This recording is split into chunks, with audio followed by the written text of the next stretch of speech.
నరసరావుపేటలో మహాత్మా జ్యోతిరావు పూలే 135వ వర్ధంతి వేడుకలు పల్నాడు బస్టాండ్లో బీసీ సంక్షేమ సంఘం ఆధ్వర్యంలో ఘనంగా నిర్వహించారు. మహాత్మా జ్యోతిరావు పూలే విగ్రహానికి పూలమాలలు వేసి నివాళులర్పించారు.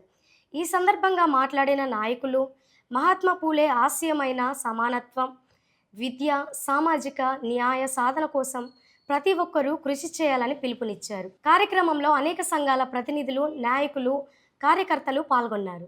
భారతదేశపు తొలి సామాజిక ఉద్యమకారులు శ్రీ మహాత్మా జ్యోతిరావు పూలే గారి 130వ వర్ధంతి సందర్భంగా ఆంధ్రప్రదేశ్ బీసీ సంక్షేమ సంఘం రాష్ట్ర అధ్యక్షులు కేశవ శంకర్రావు గారి ఆదేశాల మేరకు రాష్ట్ర వ్యాప్తంగా పూలే గారి వద్ద బీసీ సంక్షేమ సంఘం ఆధ్వర్యంలో ఘనమైనటువంటి నివాళులు అర్పించడం జరుగుతుంది. ఈ కార్యక్రమంలో మరి జిల్లా అధ్యక్షులు, మండల అధ్యక్షులు, పట్టణ అధ్యక్షులు, కార్యవర్గ సభ్యులు, మహిళా సంఘ నాయకులు అందరూ కూడా ఈ కార్యక్రమంలో పాల్గొని వారికి ఘనమైనటువంటి నివాళులు అర్పించడం జరుగుతూ ఉంది.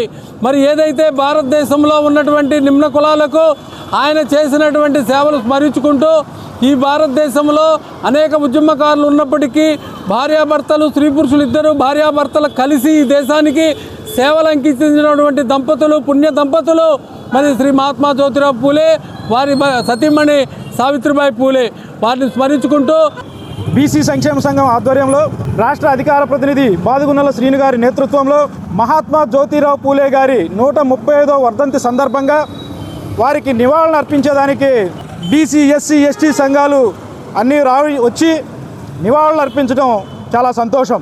అయితే ఏదైతే ఆ మహానుభావుడు కాలం చేసి 135 సంవత్సరాలు అయ్యింది. అయితే